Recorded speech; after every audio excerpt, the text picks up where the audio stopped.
मंत्र पाठ। ओ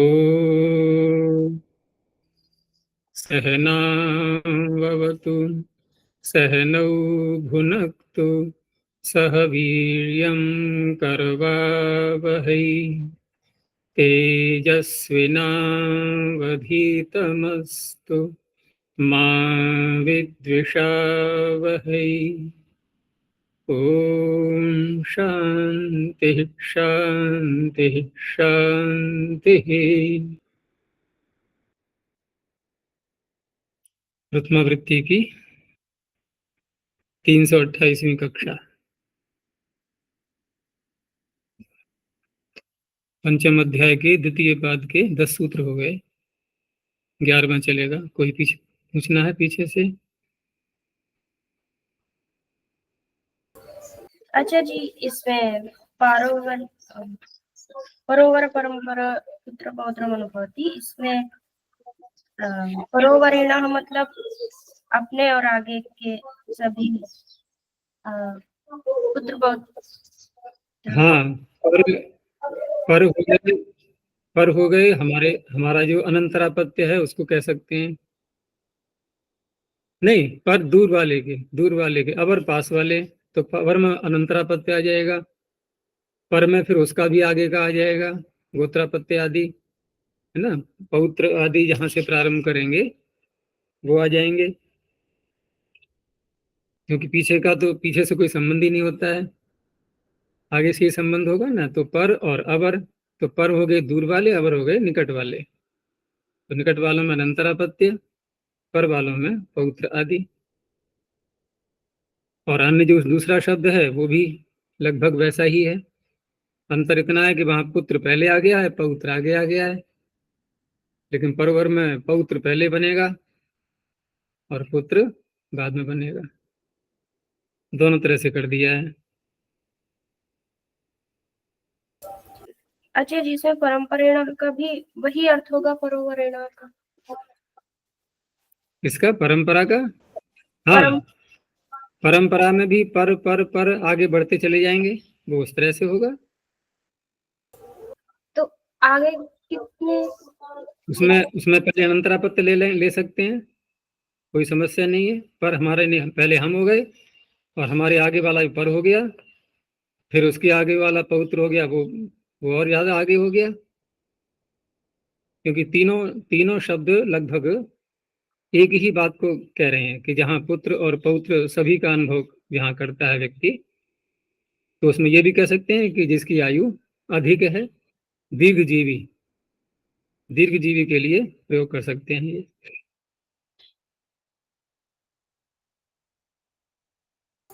अच्छा जी, इसमें विभाषा तिलमाशोमा भंगण हो गया। ये कोश में देखा तो उमा हल्दी के लिए तेरी आवाज गूंज रही है। तूने देखा था उसमें, कहाँ खोजा था ये? कोश में खोजा था। अच्छा जी, कोश में। अच्छा, तो अन्न के ही रूप में है वो? जी, उमा मतलब हल्दी ऐसा। हल्दी, अच्छा, हाँ ठीक है, हल्दी को भी कहते हैं उमा। और हल्दी आता है। भंगा अणु मतलब ये चीना, जो चीना लिखा है उसमें, वो भी अनाज।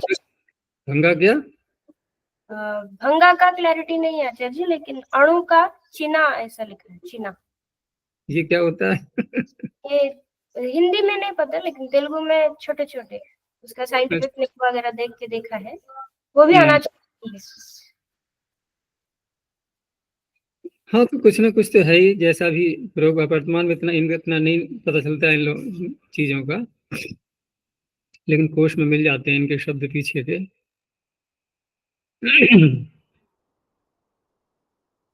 चलो तो आगे देखते हैं।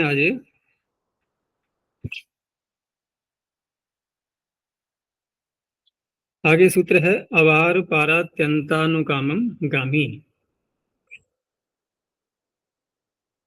अवार पारात्यंतानुगामम द्वितीय वचनांतम गामी प्रथम वचनांतम। गामी गम धातु से बना हुआ शब्द है ये। ऋणी प्रत्यय करेंगे आवश्यका धर्मण्योर ऋणी ही, भविष्य का अधिकार चल ही रहा है वहां पर, और नहीं तो भविष्यति गम्यादय सूत्र भी बैठा हुआ है। तो ऋणी प्रत्यय करके बना लिया गामिन शब्द, गामी। द्वितीय समर्थ है तो पीछे से व्यक्ति द्वितीय समर्थ के लिए तद शब्द तो आ ही रहा था, फिर भी प्रातिपदिकों में भी दे रखी है। अवार पार अत्यंत अनुकाम इत्येतेभ्यः द्वितीय समर्थेभ्यः प्रातिपदिकेभ्यः गामी इत्येतस्मिन् अर्थे खः प्रत्ययो भवति। 3 शब्द लिए हैं इन्होंने, अवार पार, अत्यंत और अनुकाम। अब इसमें जैसे अवार पार शब्द है तो इसको हम 2 प्रकार से बना सकते हैं। अवारस्य पारम, अवार पारम, लेकिन ये इतना संगत नहीं है, क्योंकि अवारस्य पारम यदि बोलेंगे, क्योंकि अवार का अर्थ हो जाएगा इधर का भाग, अवर और अवार जैसे होते हैं ना, अवर शब्द का प्रयोग करते हैं। पार का अर्थ हो गया आगे का, तो अवारस्य पारम, या तो यूं कहें कि जो इधर का जो भी भाग है उसका अंतिम भाग तक, पर भाग तक, वहां तक जाने वाला, यानी पूरा रास्ता पार करने वाला, जितना रास्ता बताया जा रहा है। अवारस्य पारम, अवार पारम षष्ठी समास भी कर सकते हैं। दूसरा द्वंद्व समास करके भी कर सकते हैं, इधर का भी भाग आगे का भी भाग, अवारम च पारम च, दोनों प्रकार से बन सकता है। अत्यंत में तो ठीक है, अति और अंत का समास किया गया है। और अनुकाम जो शब्द आ रहा है तो अनुकाम शब्द का क्या अर्थ हो सकता है? भाई काम के, इच्छा के अनुरूप, यही तो होता है अनुकाम, इच्छा के अनुरूप। तो इच्छा के अनुरूप क्या होगा? जैसी इच्छा है वैसा, जितना चाह रहे हैं हम उतना हो गया अनुकाम। कामस्य अनुकामम, यानी कि सदृश अर्थ में, काम सदृश अर्थ भी कर सकते हैं, जैसे यथा का जो अर्थ होते हैं ना, यथा का सादृश्य अर्थ भी होता है, फिर भी समास हो जाता है उसका। तो कामस्य अर्थात जो इच्छा हमारी विद्यमान है, कामस्य सदृशम अनुकामम। तो तीनों प्रातिपदिकों से यहाँ पर गम धातु के योग में द्वितीय ही होनी है, क्योंकि ये क्रिया के विशेषण है, ये क्रिया विशेषण में द्वितीय व्यक्ति होती है। जो क्रिया के विशेषण होते हैं उनमें द्वितीय भी होती है, और एक विशेषता और भी होती है, उनमें नपुंसक लिंग होता है। ठीक है ना? तो यहाँ पर ये क्रिया के विशेषण है, कर्म है सब ये। अब कर्म में यहाँ पर षष्ठी जैसे अगर प्राप्त दिखाएं भी, किससे? कर्तृकर्मणों कृति, गामी शब्द तो कृदंत हो गया, लेकिन फिर भी यहाँ पर षष्ठी नहीं होती, द्वितीय ही रहेगी, क्योंकि क्रिया के विशेषण जो कर्म होते हैं, आगे भी ध्यान रखना ये बात, क्रिया के विशेषण के रूप में जो कर्म आता है वहां पर षष्ठी नहीं होती, कर्तृकर्मणों कृति से उसको स्वीकार नहीं किया गया है। क्रिया विशेषणे कर्मणि, क्रिया विशेषणे कर्मणि न षष्ठी, या कुछ भी वाक्य जो है बना के बोल देते हैं व्याख्याकार, तो वहां पर षष्ठी नहीं होती। और इसमें अवार पार में एक वार्तिक के द्वारा इसका उल्टा करके भी कर लिया गया है, विपरीताच्य वार्तिक दे दिया गया है। और विगृहीतादपीक्षते पीछे भी आया था एक स्थान पर, राष्ट्रावार पाराद घखऊ में, तो वहां भी यही बात थी कि विगृहीतादपीक्षते, ये वार्तिक वहां भी आई थी दोनों। और विपरीताच्य, तो विपरीत कर देंगे तो पारावारिणः बन जाएगा, विगृहित कर देंगे दोनों का अलग अलग, अवारिणः पारिणः, ये भी बन जाएंगे।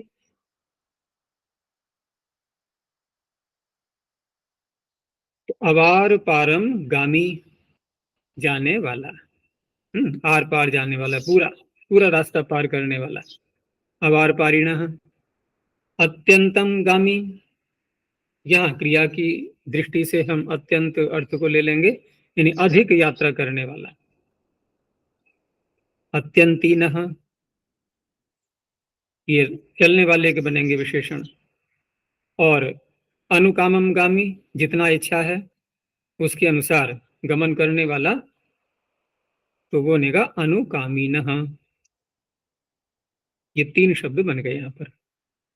ख प्रत्यय जो पीछे से आ रहा है वही यहाँ पर कर दिया गया है। आगे जो सूत्र आ रहे हैं ये हैं लगभग 4 सूत्र। ये प्रायः करके पशुओं से संबद्ध हैं, चारों के चारों। उसमें पहला सूत्र है समाम समाम विजायते। याद करने में सरल है ना, समाम समाम विजायते। ऐसे सूत्र अच्छे लगते हैं याद करने में, तुरंत याद हो जाते हैं ये। तो समाम समाम द्वितीय वचनांतम, विजायते क्रियापदम। जन धातु के साथ में जब दी लगाते हैं तो प्रजनन अर्थ में ही आता है ये, यानी कि। और हाँ, प्रजनन में ही होगा विशेष रूप से उत्पत्ति। तो समाम समाम ये जो शब्द है यहाँ पर, यहाँ समा का वीप्सा अर्थ में द्वित्व कर लेंगे नित्य वीप्सयो से, क्योंकि समा तो हो गया एक शब्द वर्ष अर्थ में। अब 2 बार कह रहे हैं समा समा, तो वीप्सा हो गया। तो वीप्सा में द्वित्व करके अब बनना चाहिए समा समा फिर, क्योंकि ये अनुस्वार कहाँ से आ गया। समाम समाम, समा का अगर द्वित्व करेंगे तो समा समा वीप्सा अर्थ में ये हो गया। लेकिन यहाँ पर जब प्रत्यय कर रहे हैं ये, क्योंकि सूत्र का अर्थ ये बनेगा द्वितीय समर्थात समाम समाम इति प्रातिपदिकात विजायते अर्थे खः प्रत्ययो भवति। तो सूत्रकार ये भी कहना चाह रहे हैं कि द्वितीय समर्थ से तो प्रत्यय करना ही है, तो समा समाम यहाँ तो द्वितीय आनी ही है। लेकिन जो द्वित्व किया गया है पहला भाग उसका, वहां 2 बातें हो सकती हैं, क्योंकि सूत्र में जब शब्द पढ़ दिया है बना बनाया, या तो हम वहां भी द्वितीय मान लें और सुपो धातु प्रातिपदिक से लुक न करें उसका। एक तो ये तरीका है, द्वितीय ही रहेगी उसमें। दूसरा फिर ये, या फिर मकार निपातन से लें, उसको अनुस्वार कर लेंगे। बनाना यही शब्द है समाम समाम।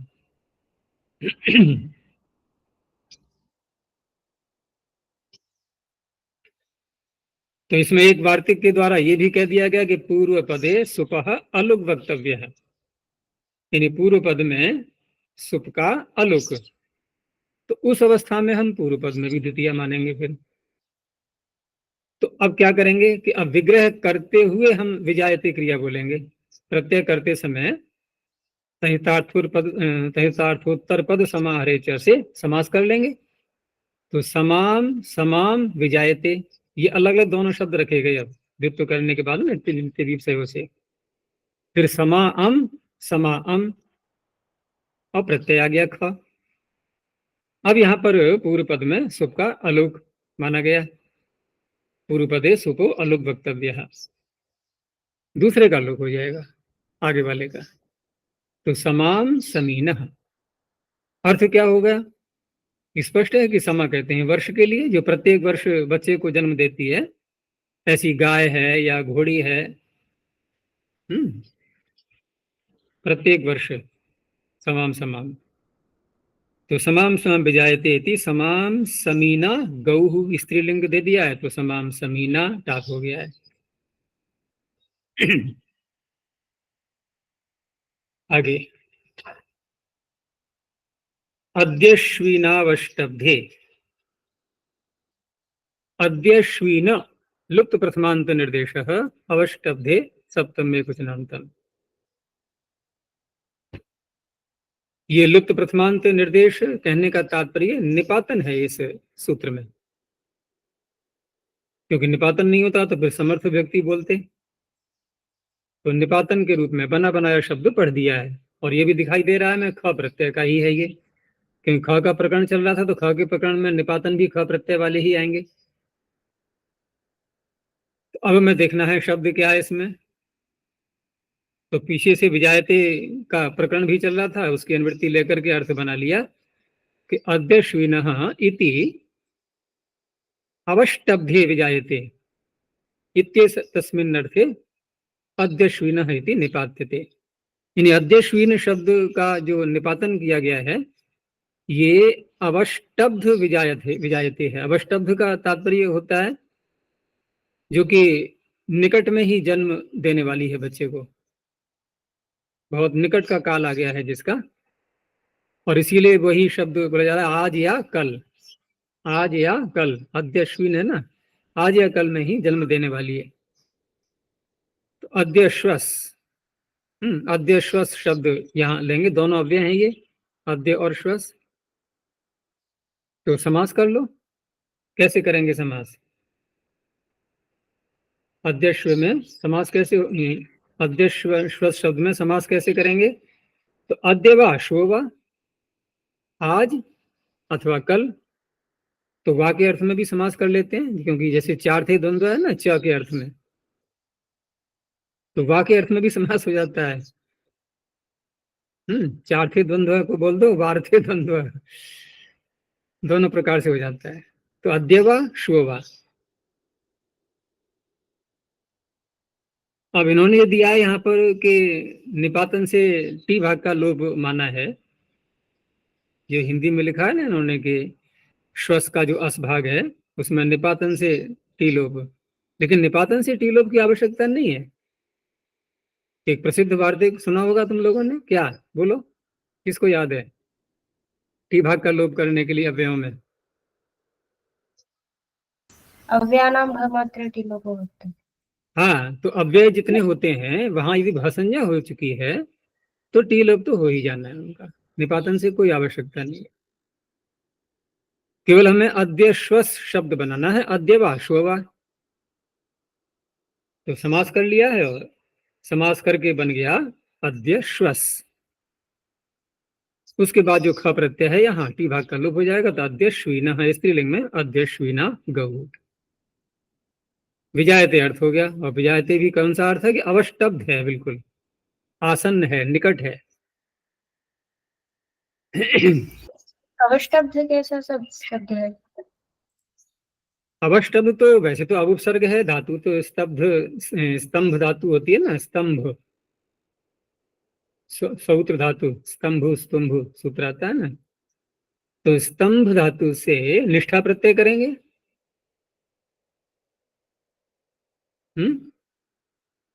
निष्ठा प्रत्यय करेंगे, कित होने से मकार का तो लोप हो जाएगा, रह गया स्तभ। अब भकार को जश कर लो, पहले ध कर लेंगे इधर त को, इधर झलाम जश झशी हो जाएगा, स्तब्ध। फिर अवष्टब्ध, यहाँ सकार को सकार भी हो जाएगा मूर्धन्य। तो उसका सूत्र कौन सा आता है? मूर्धन्य करने वाला,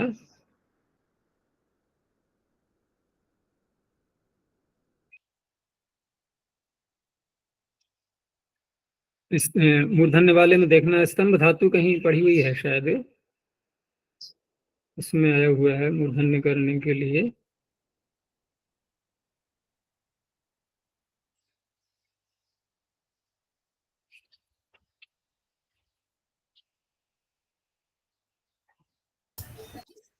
अच्छा जी, तो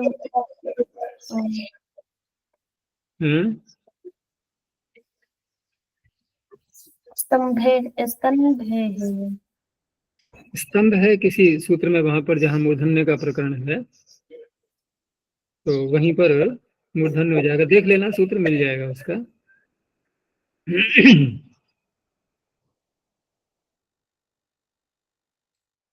चलो आगे देखते हैं, आगवीनः। जैसे पीछे था निपातन, ठीक इसी प्रकार से यहाँ पर भी निपातन है, और प्रत्यय ख प्रत्यय प्रकट ख प्रत्यय का ही चल रहा है। आगवीनः प्रथम एक वचनांतम, वहां लुप्त प्रथमांत कर दिया था अद्यश्विनः, तो इसमें भी ख प्रत्यय है और अर्थ इसमें नहीं दिया है। तो अर्थ इसमें नहीं दिया है इसलिए कि ये शब्द प्रसिद्ध रहा होगा उस काल में, पाणिनि के काल में। तो पाणिनि ने सोचा कि स्वयं ही अर्थ कर लेंगे लोग पढ़ने वाले, तो कारिण अर्थ में ये माना गया है, कारिणी। यानी हम सूत्र ऐसा ले सकते हैं, आगवीनः कारिणी, ऐसा मानते हुए। और कारिण का अर्थ करने वाला, तो आंग उपसर्ग पूर्वक, और शब्द क्या है, गो। तो आंग का और गो का समास करेंगे फिर। आंग का और गो का समास होगा, क्योंकि सूत्र का अर्थ बनेगा कि आगवीनः अर्थात आंग पूर्वात गो शब्दात कारिणी वाच्ये खः प्रत्ययो निपात्यते। तो आंग का गो के साथ में समास करेंगे, आंग मर्यादा भी विध्यो हो। देखो शब्द का अर्थ क्या बनेगा कि कोई कर्मचारी है और उसको दे दिया ऋण,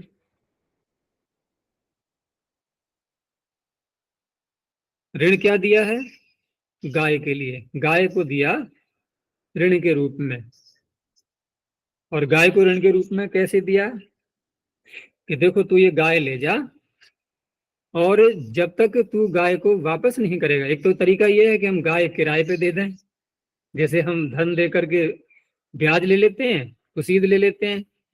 अब गाय दे करके कुसीद क्या लेंगे, या तो उसकी कीमत निकाली जाए पहले कि भाई 20,000 रुपए की गाय है, 20,000 रुपए का जो ब्याज बनता है वो देते रहना तू हर महीने। एक तो ये तरीका हो सकता है। दूसरा ये है कि गाय को दे दिया और ब्याज उससे नहीं लिया बिल्कुल भी, और उससे कहा कि तू इसका दूध निकालता रहे, लेता रहे, सेवा करता रहे, और जब तक तू गाय वापस नहीं करेगा तब तक हमारे यहाँ पर रह करके कार्य कर उसका, सेवक के रूप में। बस वही तेरा ब्याज हो गया। तो वही अर्थ है यहाँ पर कि गाय दे करके किसी को नौकर बना के अपने यहाँ रख लिया। तो फिर आंग जो शब्द आएगा, अब ये मर्यादा अर्थ में आएगा कि अभिविधि में आएगा, क्योंकि आ का गो के साथ में संबंध जुड़ेगा यहाँ पर, आ का गो के साथ में। तो मर्यादा अर्थ में, अभिविधि अर्थ में यहाँ पर अविभाव समास कर लेंगे। ठीक है ना। तो क्या अर्थ बन जाएगा,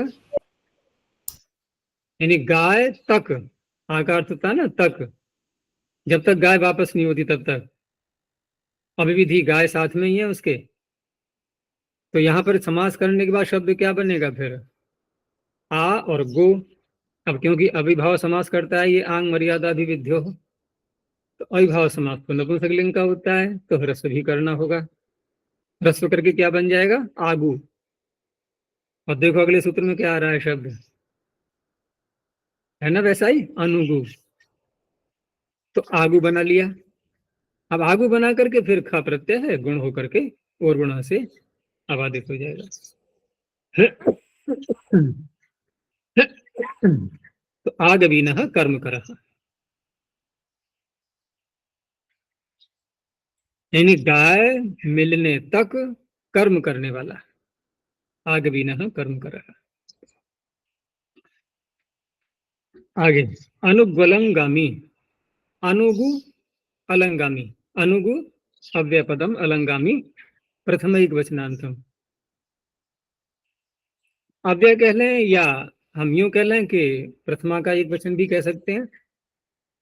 कैसे भाई, अव्यय कहेंगे तब भी तो प्रत्यय तो आते ही है ना। अव्यय कहने से क्या सुप्रत्यय नहीं आएगा, उसका लोप ही तो करेंगे, लुप करेंगे ना, अव्ययादाप सुपह से। तो ठीक है, प्रथमांत है ही, अव्ययादाप सुपह से लुप हो गया, तो लुप्त प्रथमिक वचनांतम भी कह सकते हैं इसको, और अव्यय कह करके भी बात वही निकलनी है। तो द्वितीय समर्थात अनुगु प्रातिपदिकात, इसमें दे दिया है अर्थ अलंगामी इत्येतस्मिन् अर्थे ख प्रत्ययो भवति। अब पीछे शब्द था आगु, यहाँ है अनुगु, तो अनु शब्द का फिर गो के साथ में समास करना होगा पहले।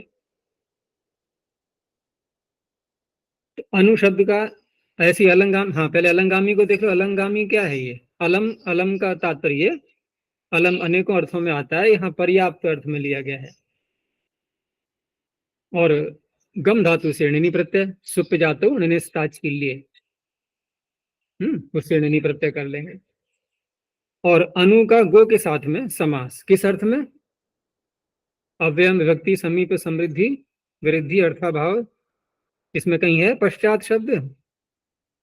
इसी सूत्र में यथानुपूर्व योगपद्य है ना, तो पश्चात अर्थ में समास कर लेंगे। तो गो पश्चात ऐसे विग्रह करके इति अनुगु, यहां भी वैसे ही ह्रस्व हो जाएगा अनुगु शब्द को। तो अनुगु शब्द में फिर अनुगु अलम गामी, अलम अर्थात पर्याप्तम, गच्छति इति अनुगवीना गोपालक, यहां भी गुण करके अवादेश। तो गोपालक गायों का पालने वाला कैसा है कि अनुगु गाय के पश्चात वो गमन कर रहा है। गाय आगे आगे चल रही है, वो पीछे पीछे चल रहा है, और पर्याप्त रूप से चल रहा है, यानी छोड़ता नहीं है उनको, उनके साथ साथ रहता है।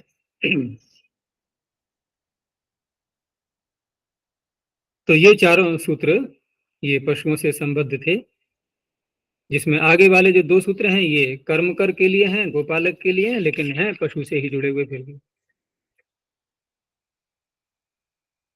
आगे है अध्वनो यत खौ, अध्वन पंचम एक वचनांतम, यत खौ प्रथमा द्विवचनांतम। अभी द्वितीय समर्थ पीछे से आ रहा है, ये तद शब्द कहां से आ रहा है? तद शब्द तत्सर्वादेह पथ्यंग कर्म पत्र पात्रम व्याप्नोति, वहां से चल रहा है। तो द्वितीय समर्थात अध्वन प्रातिपदिकात अलंगामी इत्येतस्मिन् अर्थे यत्खौ प्रत्ययो भवतः, अर्थ पीछे से ही ले लिया है अलंगामी। तो वहां भी तात्पर्य वही था, पर्याप्त जो चल रहा है, पर्याप्तम गच्छति। ऐसे ही यहां पर भी है कि जो मार्ग है, जो अध्वन है, उसमें भी पर्याप्त रूप से गमन करने वाला, थकता नहीं है, गमन पर्याप्त रूप से कर लेता है, ऐसा कोई व्यक्ति। अध्वन का द्वितीय में क्या रूप बनता है? अध्वानम, अध्वा अध्वानो अध्वानः अध्वानम, अध्वानम अलंगामी, पर्याप्त रूप से चलने वाला। तो अध्वन शब्द से यत और ख, लेकिन दोनों में समस्या आ गई, यत करें या ख करें, भसंज्ञा तो होनी है, भसंज्ञा होनी है तो नस तदिते बैठा हुआ है, वो तो मानेगा नहीं। लेकिन लग रहा है मैं कि दोनों ही उदाहरणों में अध्वन्य है और अध्वनि नाम है, दोनों में ही देखो टी भाग तो विद्यमान है या नहीं है? दोनों में ही है। तो रोको, जोर लगाओ, कैसे रुकेगा ये? टी भाग के लोभ को रोकना है यहाँ पर, नहीं तो अशुद्ध बन जाएगा। आत्मा ध्वानों के। चलो खा का तो कर लिया तूने, फिर एक तो बच गया, फिर भी एक समस्या फिर भी रह गई, एक को तो बचा लिया, एक को कौन बचाएगा? ये चा भाव कर्मणों। हाँ, तो दोनों ही प्रत्यय वहां पर दिए हुए हैं, और तूने क्रम गलत बोला। पहले पहले कौन सा सूत्र है, पहले वही बोलना चाहिए था ना। तो देखो पीछे से चल रहा था इनन्यनपत्ये गाथि विदथि केशि गणि पणिनश्च संयुगादिश्च अन। तो अन सूत्र तक हम कौन से प्रत्यय को ला रहे थे? आगे अण, अण, अण को ला रहे थे, ठीक है ना, अन सूत्र तक। अब अण प्रत्यय को तो छोड़ दो वहीं पर, अन में ही। अब अन को आगे से आगे को ले चलो। अब आ गया ये चा भाव कर्मणो, यानी ये च से अण भी ले लिया है इन्होंने यहाँ पर, और यह प्रत्यय और जोड़ दिया, लेकिन अनंत शब्द माने जाएंगे यहाँ भी, अनंत भासंजक अंग। लेकिन यह प्रत्यय भाव और कर्म वाला ना हो, बस ये उन्होंने स्पष्ट कर दिया है वहां, अभाव कर्मण हो। लेकिन आत्मन और अध्वन ये भी अनंत हैं, तो यहां पर फिर आत्मा ध्वनुखे ख प्रत्यय में अलग से अध्वन का ले लिया है। तो अध्वन शब्द एक आ गया ये चा भाव कर्मणों में, एक आ गया आत्मा ध्वनुखे में, दोनों प्रत्यय आ गए अलग अलग। तो अध्वन्य अध्वनिनः, समझ में आ रहा है? ख्याति,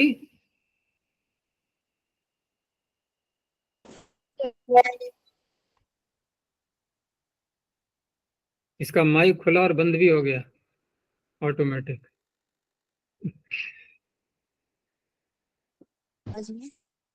बंद हो रहा है बार बार। चलो आगे देखते हैं। अभ्यमित्रात् छ च, अभ्यमित्रात् पंचम एक वचनांतम छ लुप्त प्रथमांत निर्देशः च अव्यपदम। अभी द्वितीय समर्थ पीछे से आ ही रहा है, तो द्वितीय समर्थात अभ्यमित्र प्रातिपदिकात् अलंगामी इत्येतस्मिन् अर्थे सह प्रत्ययो भवति। अब सूत्र में च भी पढ़ दिया है, तो पीछे से यत और ख इन दोनों को भी ले लिया गया। शब्द है इसमें सूत्र में अभ्यमित्र, अभि और अमित्र। तो अमित्र तो मित्र का विपरीत अमित्र हो गया, जो मित्र नहीं है अर्थात शत्रु है। तो पहले और अमित्र, जैसे ऐसा भी अमेर द्विषति चित अम धातु से, हम धातु से भी बना लेंगे, और नहीं तो न मित्र अमित्र ऐसे ही बन जाएगा। तो अमित्र शब्द के साथ में हमें समास करना है फिर अभि शब्द का, और अभि शब्द का समास आभिमुख्य अर्थ में, जो सूत्र है लक्षणे नाभिप्रति आभिमुख्ये, अभि और प्रति इन दोनों का समास करता है ये आभिमुख्य अर्थ में, अर्थात अमित्र के अभिमुख, अमित्र की ओर। ठीक है ना? तो लक्षणे नाभिप्रति आभिमुख्य से समास करके ये बन जाएगा अभ्यमित्र शब्द। अब ये बनेगा क्रिया का विशेषण, अमित्र की ओर। ठीक है ना? अमित्र की ओर अभिमुख होकर के, जो अलंगामी पर्याप्त रूप से गमन कर रहा है, यानी कि शत्रु को हराने में समर्थ है, कहने का तात्पर्य है। तो क्रिया का विशेषण मैंने क्या कहा था अभी कुछ देर पहले, नपुंसक लिंग भी रहता है, द्वितीया विभक्ति भी रहती है, अभी तो बनेगा द्वितीय समर्थ। एक बात और कही थी, षष्ठी नहीं होगी, षष्ठी होती नहीं वहां पर, कर्तृकर्म अनुकृति से क्रिया विशेषण में सदा द्वितीय ही रहेगी, उस द्वितीय वो द्वितीय षष्ठी में परिवर्तित नहीं होती है। तो अभ्यमित्रम अलम गामी, अभ्यमित्र की ओर पर्याप्त रूप से जाने वाला। तो शब्द अभ्यमित्र से छ प्रत्यय करेंगे तो अभ्यमित्रीय, य करेंगे तो अभ्यमित्र्य, ख करेंगे तो अभ्यमित्रीण, तीनों बन गए। अलग अलग शब्दों के सूत्र आ रहे हैं सब। आगे है गोष्ठात खय भूतपूर्वे, गोष्ठात पंचम एक वचनांतम खय प्रथम एक वचनांतम भूतपूर्वे सप्तम एक वचनांतम। गोष्ठ शब्द है इसमें, और गोष्ठ शब्द कैसे बनेगा, पहले गोष्ठ को बनाना है हमें। तो गावः तिष्ठन्ति अस्मिन, स्थान है ना कोई, गावः तिष्ठन्ति अस्मिन स्थाने, जहां पर गायें रहती हैं वही तो कहेंगे, उसी को गोष्ठ। तो अधिकरण में यहां पर प्रत्यय करेंगे, लेकिन प्रत्यय अधिकरण में जब देखते हैं तो वो तो घय प्रत्यय ऐसा होता है जो कि कर्ता से भिन्न सभी कारकों में हो जाता है घय प्रत्यय, लेकिन घय प्रत्यय करके तो गोष्ठ नहीं बन पाएगा। तो क प्रत्यय यहां होता है, लेकिन क प्रत्यय करने का कोई सूत्र ऐसा नहीं दिखाई दे रहा है। तो वहां पर एक वार्तिक है बहुत प्रसिद्ध है, उसको भी लिख लो, याद कर लेना। और बहुत लगता है ये वार्तिक कि घय अर्थे क विधानम, घय अर्थे क विधानम, घय के अर्थ में क प्रत्यय हो जाता है। तो इस तरह से हम जितने भी घय के अर्थ हैं, कर्तृभिन्न कारक जितने भी सारे आ गए, उन सब में क प्रत्यय का भी प्रयोग देख सकते हैं। घय अर्थे क विधानम, इससे क प्रत्यय हो जाएगा।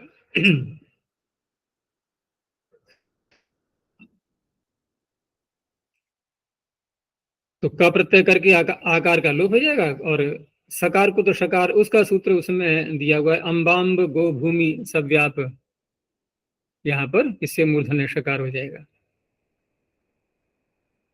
तो एक तो ये बन गया ये गोष्ठ शब्द। दूसरा शब्द है इसमें सूत्र में भूतपूर्व।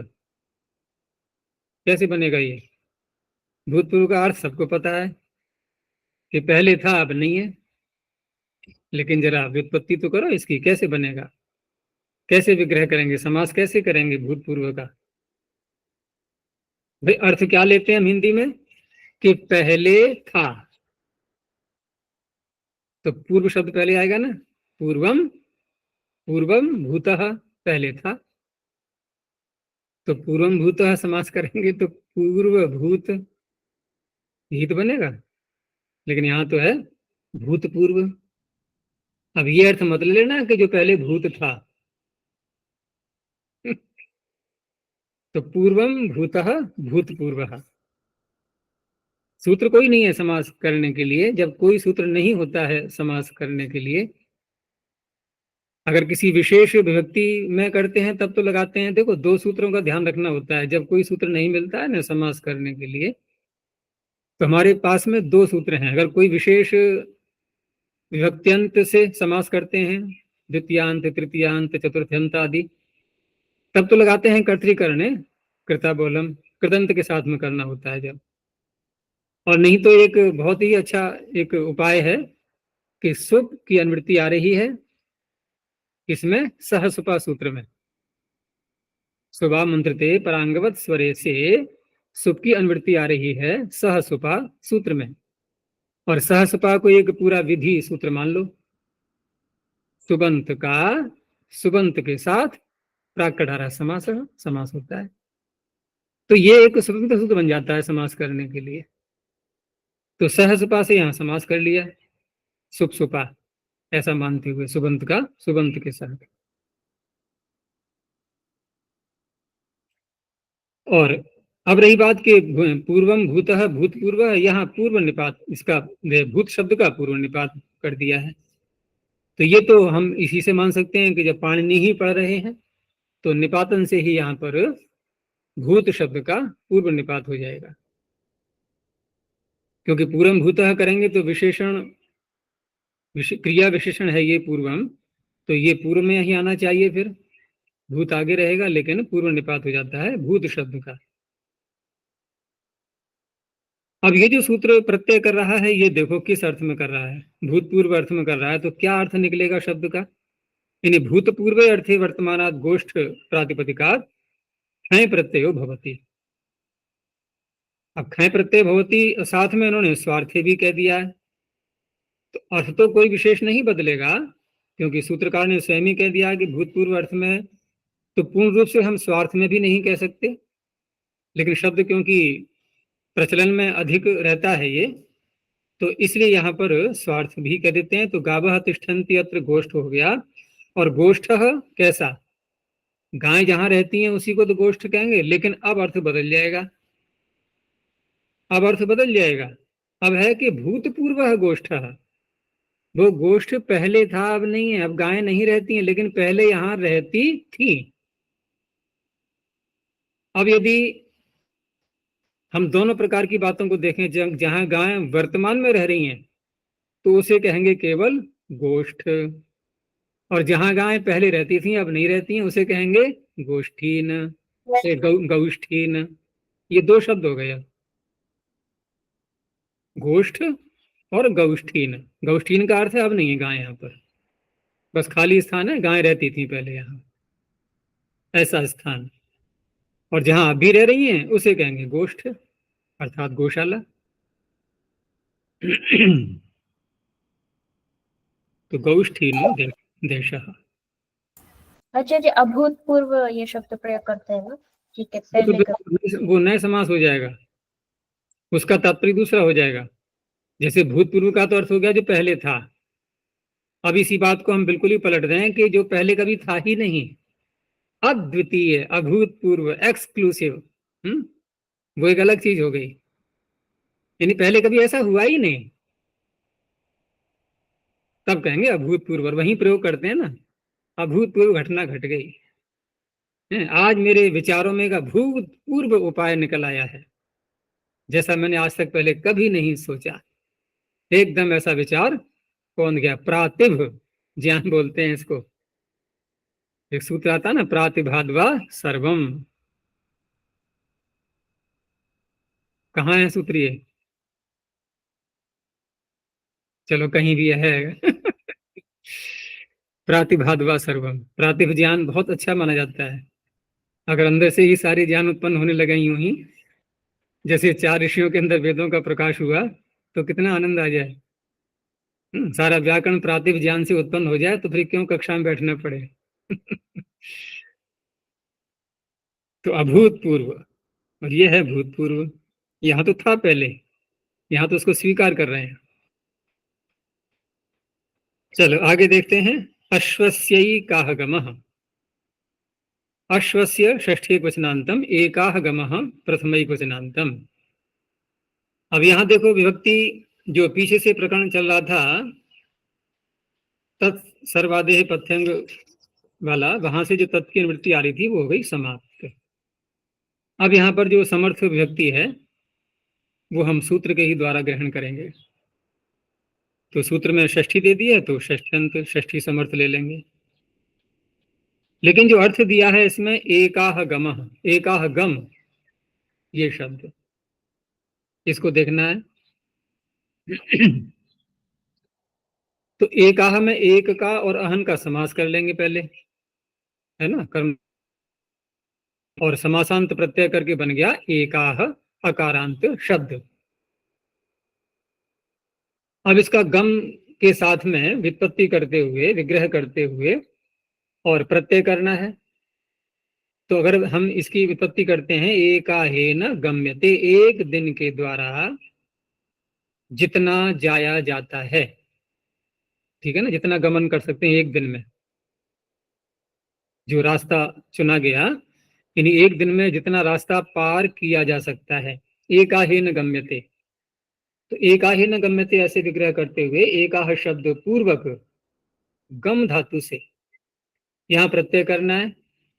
तो वैसे तो गम धातु से सामान्य रूप से यदि प्रत्यय करें तो कौन सा होता है, ग्रह व्री द्रि निष्ठि गमश्च, तीसरे अध्याय में आ चुका है। तो गम धातु से अप प्रत्यय होता है, अप की अनुवृत्ति आ रही है उसमें, ग्रह रीदोरब से, रीदोरब के ही आगे है, रीदोरब के आगे ग्रह, क्योंकि वैसे तो रेहलोन्य प्राप्त होता है फिर, लेकिन ग्रह वृद्धि निष्ठि गमश्च नहीं, हाँ, तो ग्रह वृद्धि निष्ठि गमश्च से अप्रत्यय की प्राप्ति होती है। लेकिन उस अप को रोक करके, क्योंकि यहां पर आ रहा है परिमाण अर्थ, एकाहीन गम्यते, जितना मार्ग परिमाण के रूप में एक दिन में प्राप्त जो है पार उसको किया जा सकता है, तो फिर वहां पर घय की प्राप्ति होती है परिमाणाख्यायाम सर्वेभ्य। और सभी आचार्यों के मत में वहां पर सभी धातुओं से है, तो परिमाणाख्यायाम सर्वेभ्य से जो घय की प्राप्ति होती है, तो उस अवस्था में, उस अवस्था में वहां पर फिर उसको रोका भी गया है कि जहां पर अनुक्रमण अर्थ निकल रहा हो, यानी कि पार करना अर्थ निकल रहा हो, उस अवस्था में घय को बाध करके अप प्रत्यय ही हो जाता है। तो कहने का तात्पर्य अप्रत्यय ही होना है। यहाँ पर इन्होंने दिखाया नहीं यहाँ कुछ भी इसमें प्रथमावृत्ति में, क्योंकि ये तो केवल शब्द की ओर देख रहे हैं बस, के अश्व से क्या बनने वाला है। सूत्र में जो शब्द आ रहे हैं उनको भी थोड़ा हमें विचार करना चाहिए कि सूत्र में जो शब्द हैं वो किस किस स्वरूप को लिए हुए हैं और कैसे उनसे अर्थ निकलना है। फिर एकाह गम पर उन्होंने कोई विचार नहीं किया है, तो एकाहीन गम्यते ऐसा विग्रह करके और अप्रत्यय करके शब्द बन जाएगा एकाह गम। अब रही बात कि समास किससे करेंगे, तो यहाँ पर जैसे मैंने कहा था, अभी समास करने के लिए कोई सूत्र नहीं मिलता है, तो हम 2 सूत्रों की शरण में जाते हैं। तो यहाँ हम कौन सा पकड़ सकते हैं, सुप्सपा की नहीं है आवश्यकता, यहाँ पर तृतीयांत से कर रहे हैं ना, तो कर्तृकरणे कृता बहुलम, तृतीयांत का समास कर लेंगे। तो समास करके बन गया शब्द एकाहगम, बस ये हमारे पास में आ गया।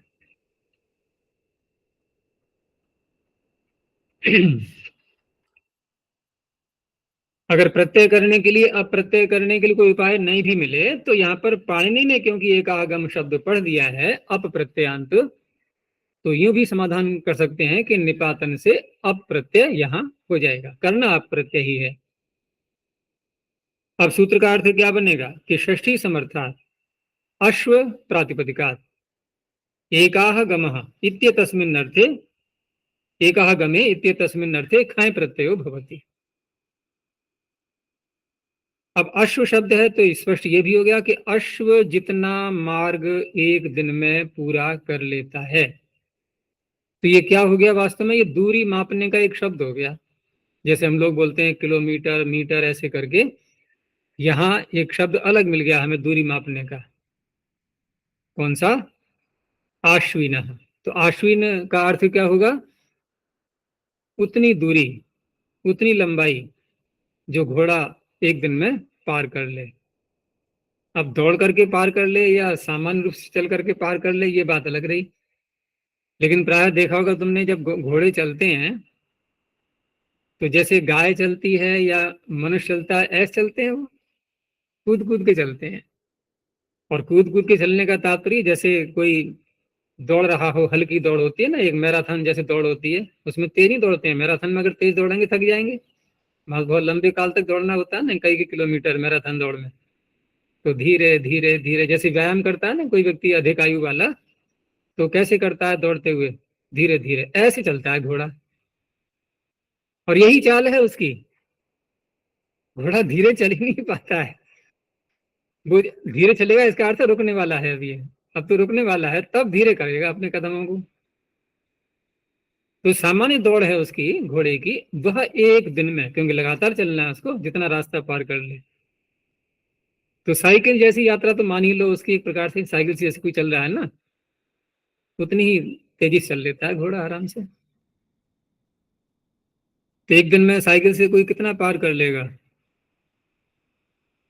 1 घंटे में लगभग साइकिल से 1 घंटे में 20 किलोमीटर की यात्रा हो जाती है, मैंने जहां तक अनुभव किया है। क्योंकि मैं जब वहां था ना बहालगढ़ में, तो सोनीपत में रहना हुआ था 1 वर्ष तक लगभग पहले। वहां व्यवस्था नहीं थी, कमरा नहीं था रहने के लिए। तो मैं बहालगढ़ सोनीपत से 10 किलोमीटर है वहां से, जो आश्रम था ना विद्यानंद आश्रम बहालगढ़, सोनीपत से 10 किलोमीटर। तो दैनिक साइकिल से ही यात्रा मैं करता था वहां पर। तो 10 मिनट, आधा घंटा लगता था 10 किलोमीटर में, एक सामान्य यात्रा जो होती है बचते बचाते हुए। 1 घंटे में 20 किलोमीटर, तो सारे दिन में जो भी यात्रा बनती है तो इतनी ही घोड़ी की है लगभग। तो वो जो मार्ग है उसकी दूरी, वो आश्विन शब्द से प्रयोग करते थे पहले, अब तो भूल गए होंगे शब्द ये कहाँ प्रयोग में आता है। आगे है शालीन कौपिन अधृष्टा कार्यो हो, ये भी देखो विशेष शब्द हैं ये। तो शालीन कौपिने प्रथमा द्विवचनांतम, अधृष्टा कार्यो हो सप्तमी द्विवचनांतम। निपातन है दोनों, और दोनों अर्थ दे दिए हैं साथ में यथासंख्य। तो शालीन कौपीन इत्येतौ शब्दौ अधृष्ट अकार्य इत्येतयोरर्थयो यथासंख्यम निपात्यते, निपात्येते। अब यहाँ पर बने बनाए शब्द तो पढ़ दिए पाणिनि ने, साथ में उनका अर्थ भी दे दिया। लेकिन अर्थ के अनुसार अब हमें कल्पना करनी होगी कि जो अर्थ बताया जा रहा है वह अर्थ शब्द में आए तो पहले। अब यूं अगर देखें तो सीधा दिखाई दे रहा है कि शाला शब्द है और खा प्रत्यय कर लो, बन गया शालीन। लेकिन इतना मात्र अगर कहेंगे तो अदृष्ट अर्थ आ जाएगा क्या इसमें? भाई शाला तो शाला ही है, कोई भवन है, वहां अदृष्ट अर्थ कहां से लाएंगे? अब वहां पर शब्द जोड़ा गया प्रवेशन शाला के साथ में, शाला प्रवेशन। क्योंकि अदृष्ट का पहले अर्थ समझना है क्या है। अदृष्ट में अगर नए समास का अ हटा दें तो धातु क्या है? ये दृशा प्रागल्भ्ये। प्रगल्भ अर्थ, प्रगल्भ क्या होता है? जो एक ढीठपना होता है ना, जहां अड़ जा व्यक्ति बस अड़ ही जाएगा, अब पीछे को नहीं हटता। एक दृढ़ता जो होती है अंदर,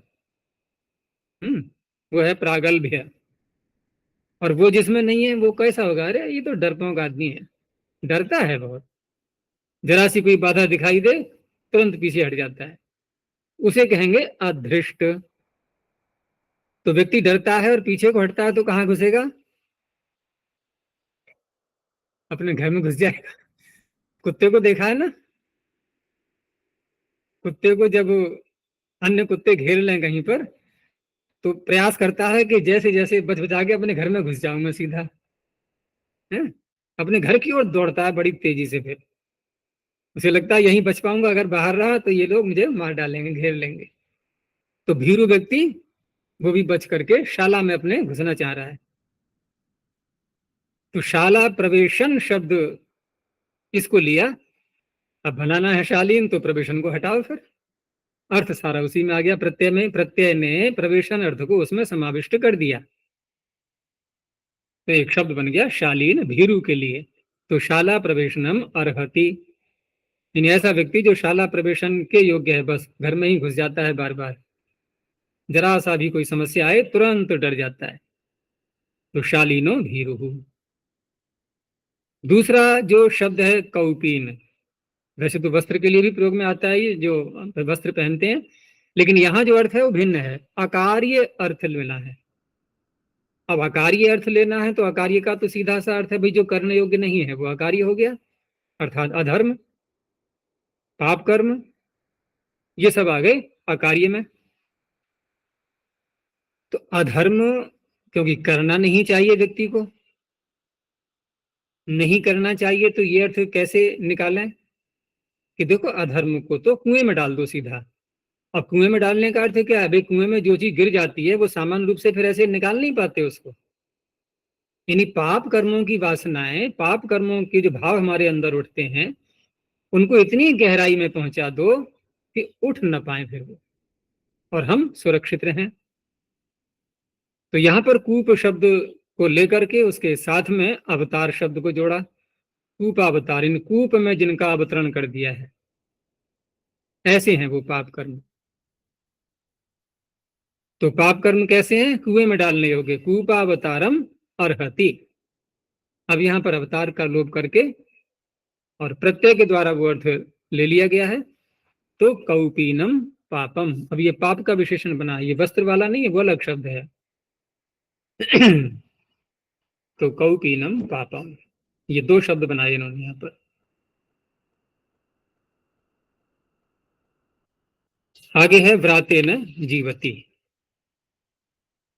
व्रातेन तृतीय वचनांतम जीवति क्रियापदम, तृतीय सूत्र में दिए तो तृतीय समर्थ ही विभक्ति ले लेंगे।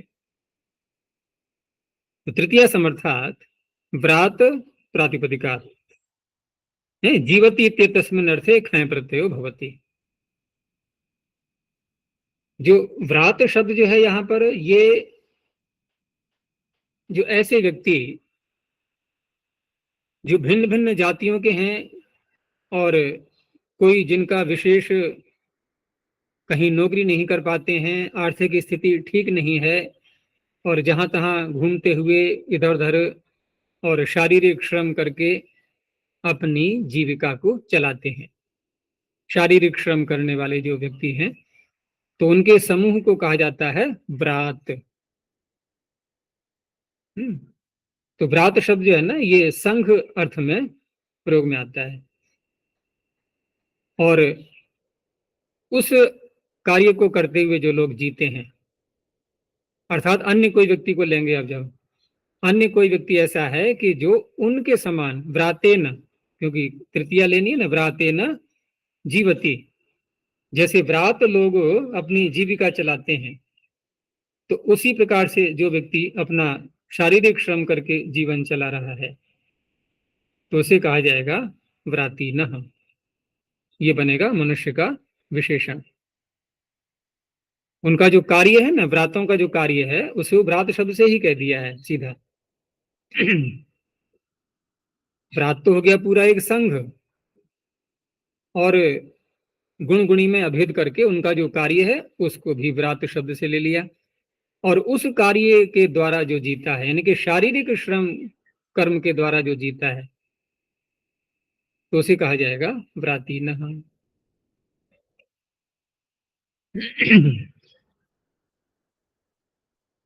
आगे एक बहुत प्रसिद्ध शब्द है साप्तपदीनम सख्यम। बड़ा सुंदर सूत्र है ये।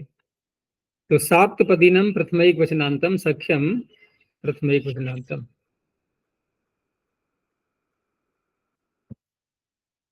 और ये वैदिक शब्द ही है और बड़ा एक रहस्यपूर्ण अर्थ निकलता है इससे कि साप्तपदीनम इति सख्ये वाच्ये निपात्यते। सख्य शब्द क्या है? सख्युर्यः आ चुका है ना सूत्र पीछे, सख्युर्यः यह प्रत्यय। तो सखी का जो भाव और कर्म है, हाँ भाव कर्म के हाथ हो गए प्रत्यय पीछे, तो सखी शब्द से यह प्रत्यय करके सख्य बन जाता है। तो सख्य क्या हो गया? मैत्री, मित्रता। सखी का जो कर्म है वो सख्य हो गया। और उसी अर्थ में ये शब्द निपातित है साप्तपदीनम। तो यहां पर शब्द क्या है? सप्तपद। सप्त का अर्थ सात हो ही गया, और पद। तो देखो विवाह संस्कार में भी एक जो विधि की जाती है सप्तपदी विधि, जहां पर सात सात कदम आगे बढ़वाए जाते हैं एक एक करके, और सातों के मंत्र अलग अलग बोलते हुए।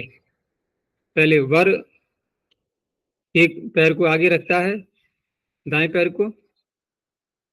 पैर को आगे रख करके फिर बायां पैर उसके बराबर तक लाता है, उससे आगे ना निकल जाए। जैसे हम लोग चलते हैं तो क्या करते हैं, पहला एक कदम बढ़ाया, फिर दूसरा कदम उसके बराबर लाते हैं, उससे आगे निकालते हैं। तभी चल पाएंगे, फिर उसके आगे निकालते हैं, नहीं तो वो डांस जैसा हो जाएगा फिर तो। अगर वहीं जाके रोक देंगे तो। लेकिन विवाह संस्कार में जब सप्तपदी विधि की जाती है तो वर से कहा जाता है कि अपना दायां पैर आगे बढ़ाओ।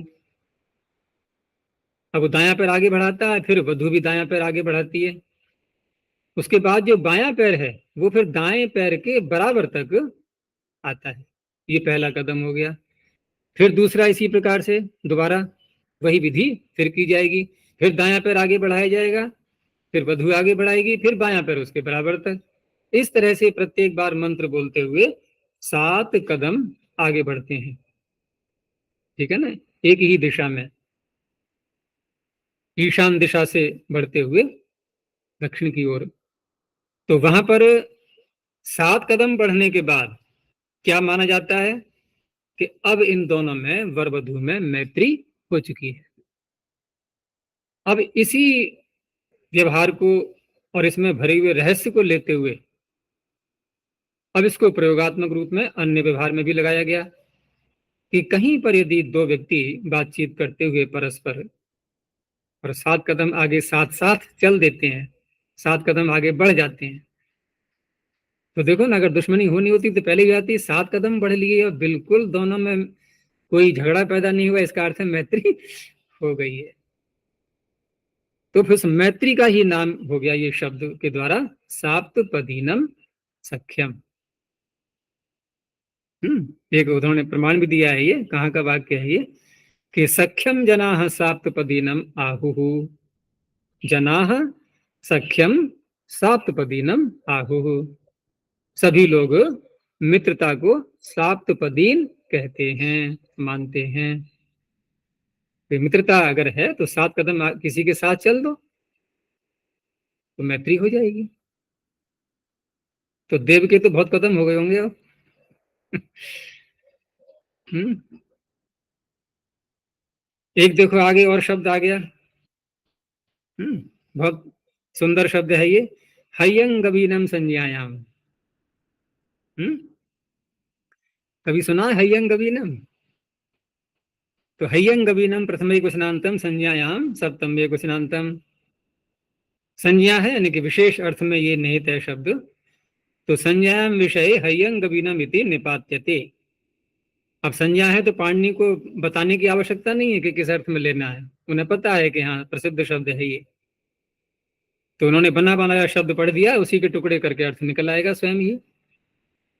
तो देखो शब्द क्या है, हयंग गवीनम, इसमें से हमने ख प्रत्यय को हटा दिया, खय प्रत्यय करेंगे ना निपातन से, तो खय प्रत्यय को हटा करके मूल शब्द रह गया, क्या रह गया, ह्य शब्द होता है ना, यस, यस माने कल, कौन सा कल, बीता हुआ, जो बीता हुआ कल है वो यस है, आगे वाला श्वस होता है।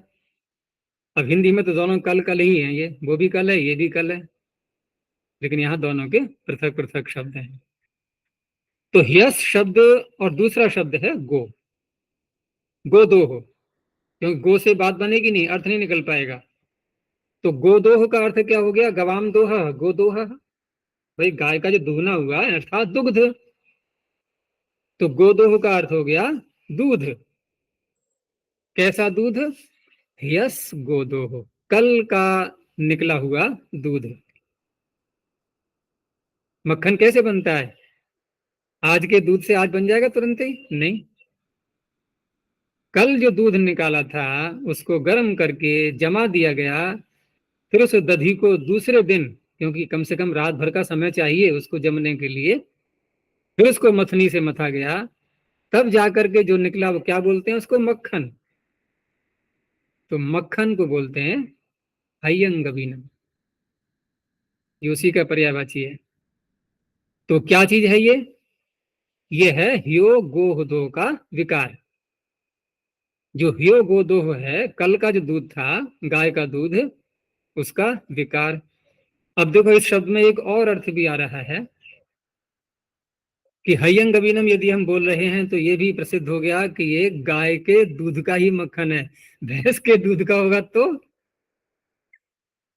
फिर गोदोह कैसे बोलेंगे उसको, ये बनेगा ही शब्द।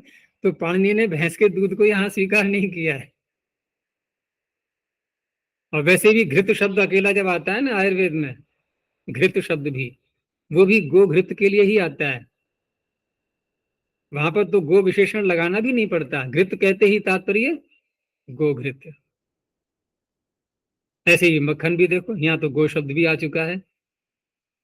तो निपातन से क्या मानेंगे यहाँ पर, अब देखो शब्द तो है ह्यो गोदोह, क्योंकि यही तो निकल रहा है प्रारंभ में, यस का गोदोह के साथ समास कर लिया,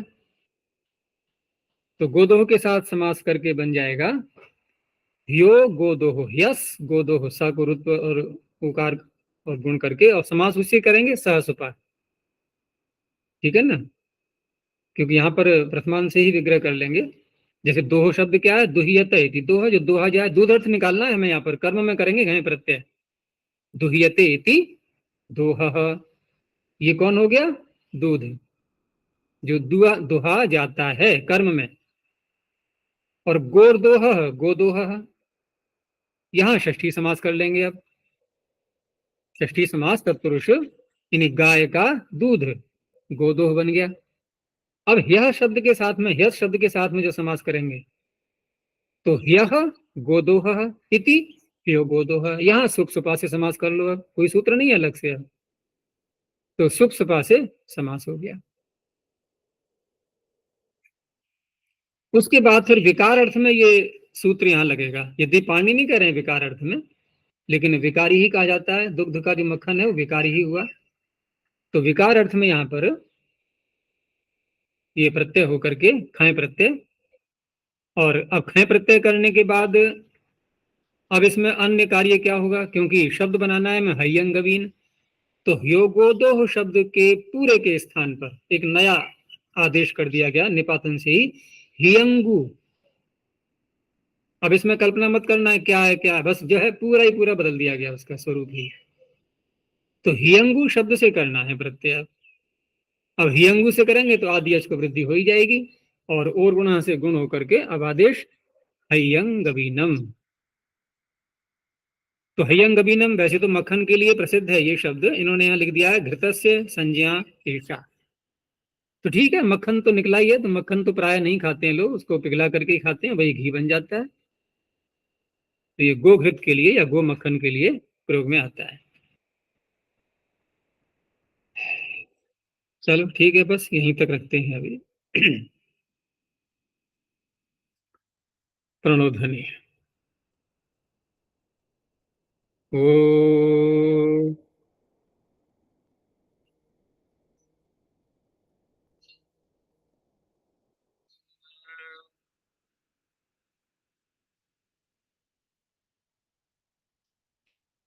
ओ